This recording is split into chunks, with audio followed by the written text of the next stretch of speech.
दोस्तों, हमारा भारत देश बहुत बड़ा है और इसमें न जाने कितने सारे धर्म के लोग रहते हैं, जिसके अनुसार अगर देखा जाए तो साल के कुल 365 दिनों में से भारत में करीब 150 से ज्यादा त्योहार और 30 से 35 त्योहारों की छुट्टियां होती हैं। लेकिन क्या आपको पता है कि आखिर इन 150 से 200 त्योहारों में से कौन से त्योहार सबसे बड़े होते हैं? अगर नहीं पता तो बने रहना हमारे साथ वीडियो के एंड तक, क्योंकि इसमें हम आपको भारत के कुछ ऐसे ही सबसे प्रमुख त्योहारों के बारे में बताने वाले हैं।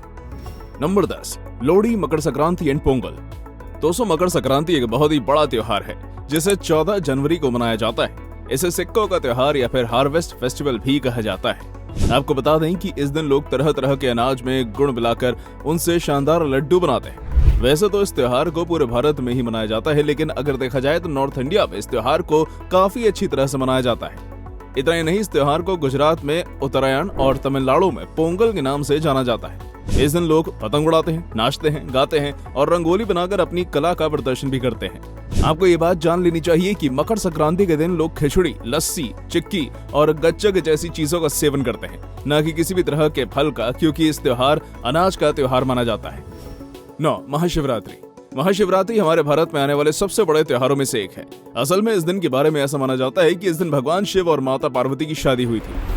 आमतौर पर तो आपने भगवान शिव पर दूध और बेल की पत्तियां को चढ़ाते हुए देखा होगा, लेकिन महाशिवरात्रि के इस दिन पर भगवान शिव को दूध से सिर्फ एक बार स्नान कराया जाता है और इसके बाद उनके ऊपर मुकुट लगाकर उन्हें सजा दिया जाता है। इसके साथ ही बहुत सारे लोग इस त्योहार वाले दिन महाकाल मंदिर, उज्जैन, काशी विश्वनाथ, केदारनाथ, सोमनाथ और भी कई शिव मंदिरों में जाकर अपने लिए कुछ न कुछ मांगते हैं, क्योंकि लोगों का मानना होता है कि अगर आप इस दिन व्रत रखते हैं, भगवान शिव की पूजा अर्चना करते हैं, तो भगवान शिव आपकी हर मनोकामना को पूरा कर देते हैं।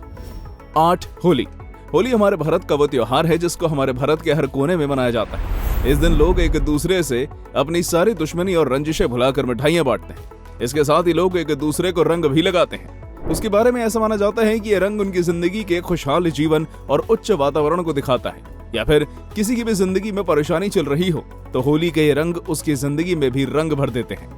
इस त्योहार के पीछे की एक कहानी कुछ ऐसी है कि जब होलिका यानी कि एक एविल अपने भतीजे प्रहलाद को जलाने के लिए आई थी, तब वो खुद जलकर खाक हो गई थी और इस तरह बुराई पर अच्छाई की जीत हुई थी, और तभी से इस त्योहार को मनाया जाता है। अगर देखा जाए तो खासकर ये त्योहार बच्चों के लिए बहुत ज्यादा पसंदीदा होता है, क्योंकि इस दिन बच्चे दिल खोलकर एक दूसरे को रंगों से रंग देते हैं। साथ ही साथ बच्चों को मिठाइयां भी मिलती हैं।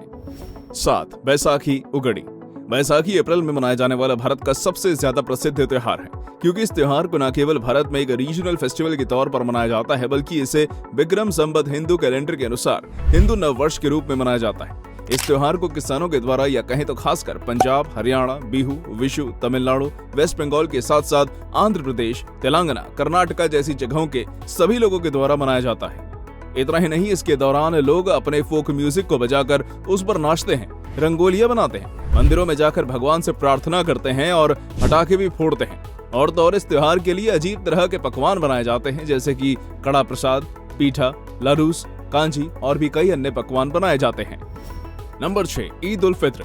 दोस्तों, इसके बाद हम सब बात करने वाले हैं ईद उल फित्र की, जो कि मुस्लिम कम्युनिटी के लोगों का सबसे बड़ा त्योहार माना जाता है। असल में त्योहार हर साल 2 बार आता है। इस त्योहार के आने के 1 महीने पहले से ये लोग उपवास या कहें तो रोजा रखना शुरू कर देते हैं, जिस दौरान वो सुबह सुबह उठकर यानी करीब 3 से 4 के बीच अपना भोजन कर लेते हैं और उसके बाद पूरे दिन यानी कि शाम की अजान होने तक पानी की एक बूंद तक नहीं पीते, जो कि काफी ज्यादा मुश्किल होता है।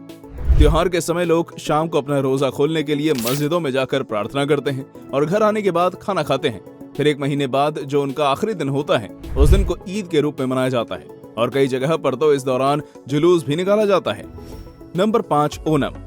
ओणम नाम के इस त्योहार के बारे में आपने पहले कहीं ना कहीं जरूर सुना होगा, लेकिन अगर नहीं सुना तो आपको बता दें कि ये एक 10 दिन का हार्वेस्ट फेस्टिवल है, जिसे कि केरला की मलयाली कम्युनिटी के लोगों द्वारा मनाया जाता है। कहा जाता है कि इस दिन उनके महान राजा यानी कि द लेजेंडरी किंग महाबली अपने घर वापस आए थे और इसी खुशी में इस त्योहार को मनाया जाता है। इस त्योहार के दौरान लोग अपने अपने घरों को फूलों से सजाते हैं, गेम्स खेलते हैं और खासकर स्नेक बोट रेस करते हैं, जो कि न केवल भारत में बल्कि विदेशों में भी प्रसिद्ध है। और इन 10 दिन के रंगीन त्योहार का नजारा देखने विदेशों से भी लोग आते हैं। इनका ये कलरफुल कल्चर भारत में मौजूद सबसे यूनिक कल्चर को भी दर्शाता है। साथ ही इनका फोक डांस, उसका तो क्या ही कहना। वैसे अगर कभी आपको भी मौका मिले तो इस फेस्टिवल को एक बार अपनी आंखों से जरूर देखिएगा।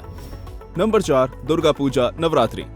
नवरात्रि हमारे भारत में मनाया जाने वाला सबसे बड़ा त्योहार है। इस दौरान माँ दुर्गा को लोग अपने अपने घर लाकर 9 दिन तक उनकी पूजा अर्चना करते हैं, जिसके बाद 10वें दिन विजयदशमी मनाकर माता की उस मूर्ति का विसर्जन कर दिया जाता है। इस त्योहार को मनाने के पीछे के कारण की बात करें तो माना जाता है कि भगवान राम ने विजयदशमी को ही रावण का वध किया था और माता सीता को रावण की कैद से निकाला था। यानी कि इस त्योहार को भी होली की तरह ही बुराई पर अच्छाई की जीत के रूप में मनाया जाता है।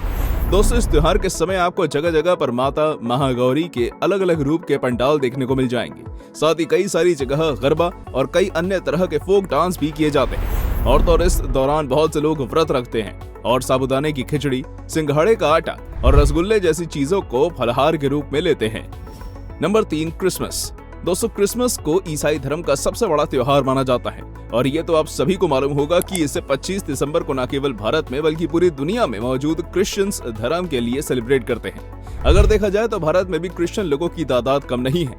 भारत में भी काफी सारे क्रिश्चियंस रहते हैं। भारत में मौजूद ज्यादातर लोग क्रिसमस पर गोवा जाते हैं, मनाली जाते हैं और अलग अलग जगहों पर घूमते हैं। पर कुछ लोग या कहें तो क्रिश्चियंस धर्म के लोग कैथोलिक यानी चर्च जाते हैं, जहां वो अपने भगवान के सामने अपनी प्रार्थना करते हैं।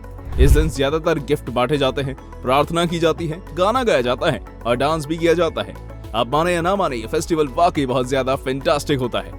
नंबर 2, गुरुपुरब। गुरुपुरब भारत के सिखों द्वारा मनाया जाने वाला सबसे बड़ा त्योहार है। इसे न केवल भारत में मनाया जाता है बल्कि विदेशों में मौजूद सभी सिख भी इस त्योहार को मनाते हैं। असल में यह त्योहार कुछ और नहीं बल्कि महान गुरु नानक जी की बर्थ एनिवर्सरी के अवसर पर मनाया जाता है, जिसको गुरु नानक जयंती के नाम से भी जाना जाता है। इस दिन सभी गुरुद्वारों में लंगर यानी कि भंडारा पूरे दिन चलता रहता है। उस दिन लंगर में बहुत सारी और भी चीजें बनाई जाती हैं। आपको बता दें कि इस दिन सभी सिख धर्म के लोग सुबह और शाम को मंदिर जाते हैं और वहां अपने लिए प्रार्थना करते हैं, जिस कारण से ये आज हमारी सूची में शामिल है। नंबर 1, दिवाली।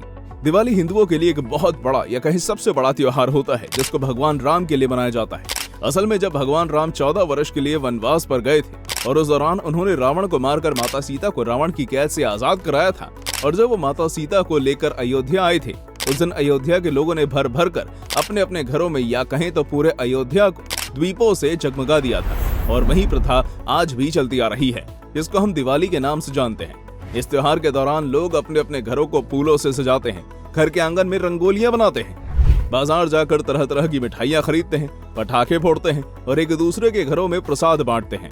साथ ही इस दिन माता लक्ष्मी की पूजा की जाती है, जिसे भारत के छोटे से गांव से लेकर बड़े बड़े शहरों तक मनाया जाता है। तो दोस्तों, कैसी लगी आपको हमारी ये वीडियो, हमें कमेंट करके बताइएगा। और हाँ, जाते जाते इसे लाइक और चैनल को सब्सक्राइब जरूर कर देना। Thanks for watching.